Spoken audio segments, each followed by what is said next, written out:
in this building than this little one was that Dada was sitting up here next to us and not next to her. We're celebrating a championship. You okay? Are you excited? Nope.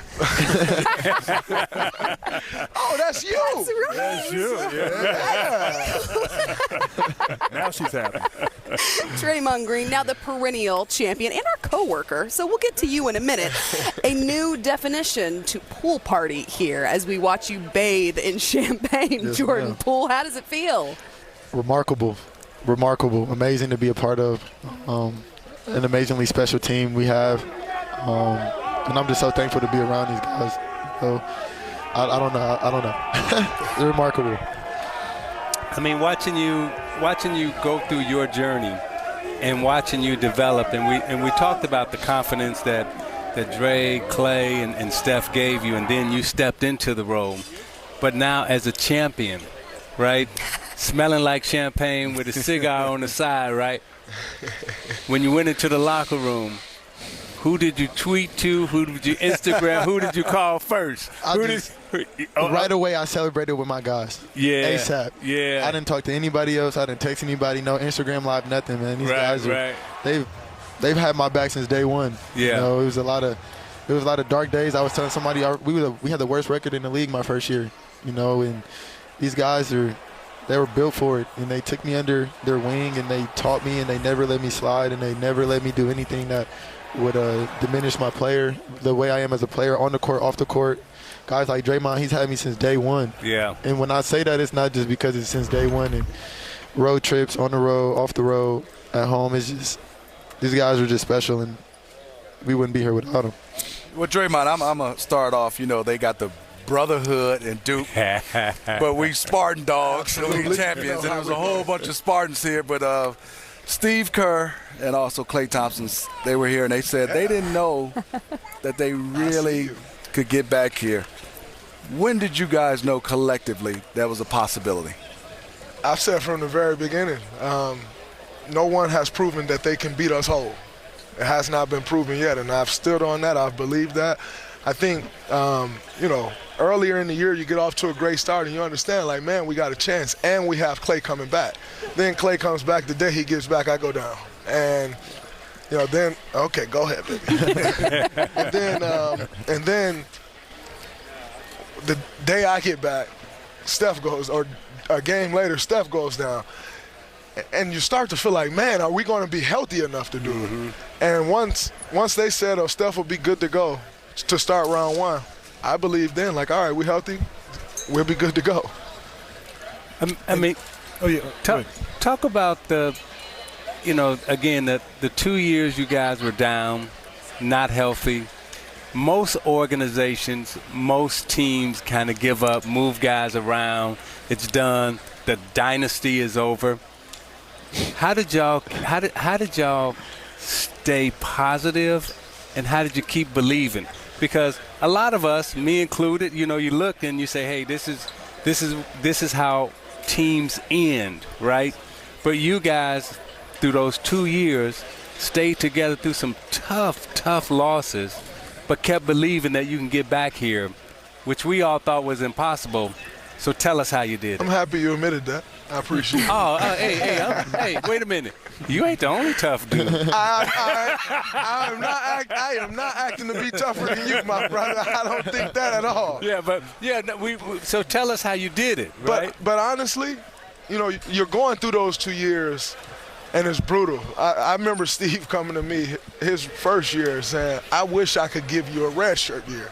Like, we stink, you're gassed, you're tired. I wish I could give you a redshirt year. But it's important that you're around these young guys, that you're trying to teach them winning habits. Even though we're not good enough, our roster isn't built to win any games. It's important that you teach guys the right habits. And then we come into last year, Klay's still out, and he goes to the G League bubble. And when he comes back from the G League bubble, you start to realize, man, this process is starting to come together. Closes the season on an absolute tear.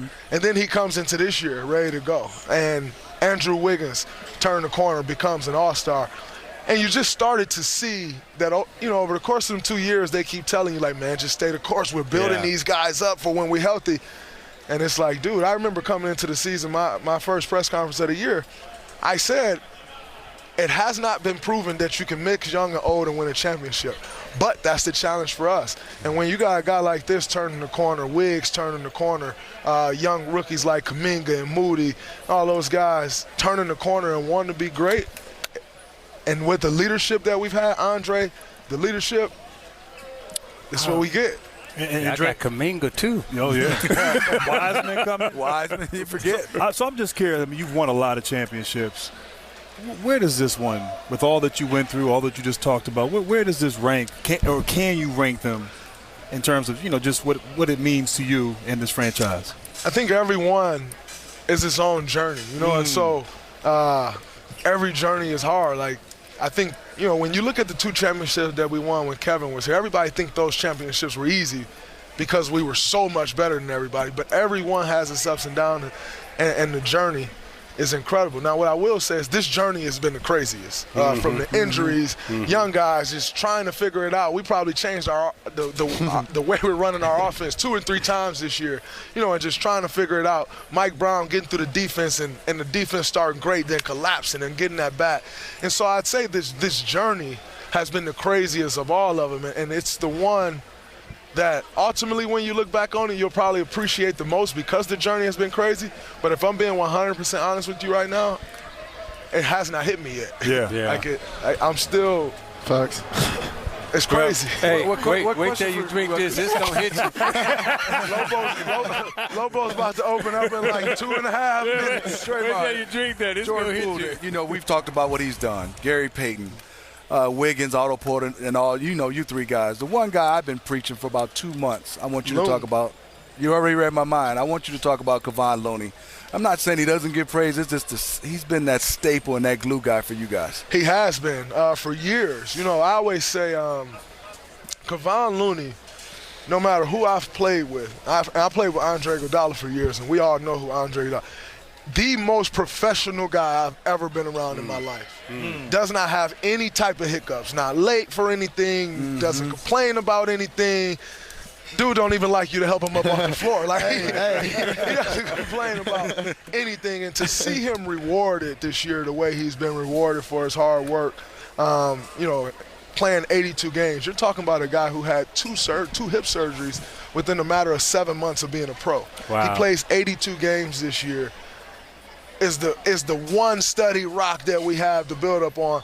He's been in and out of lineups.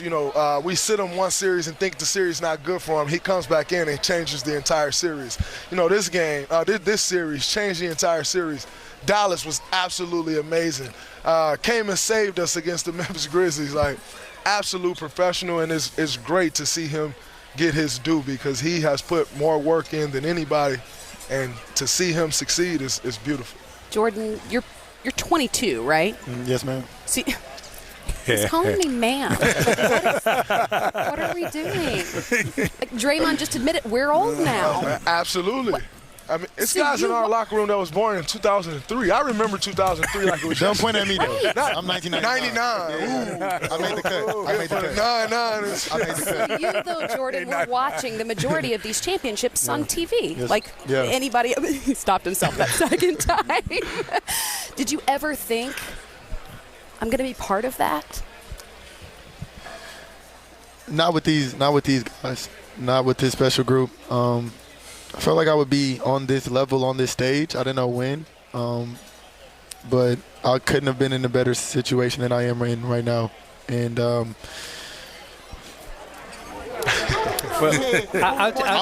was watching them. Look, y'all, look. I'm turning it up. I'm taking it there the whole time. Oh man, no, I would watch like the OKC series, and when Steph hit the shot and Clay had Game 6. I mean, you always want to be a part of this and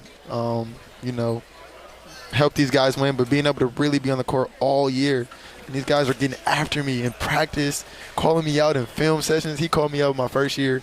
It was the craziest thing I had ever been a part of, and it was like, wow, like to see this all come into fruition and the turnaround in 2 years that we had, and I'm just thankful for these guys. And Big My Draymond dog. right here. Look, I don't even rock with Spartans, but you Whoa, whoa, whoa, whoa. Listen, he that dog. He that dog. He that dog. He that dog. Yeah. I get credit with credit was due. He trying to jack me up. Hey, we deep in here too. And I'm standing on it. And I'm standing on it. Everybody. And I'm standing on it. Congratulations, guys. We're going to go ahead and let you pop those bottles. Jordan, Draymond, thinking about some champions Crush the slow ball. yet again. Let's get back to the media room where Mark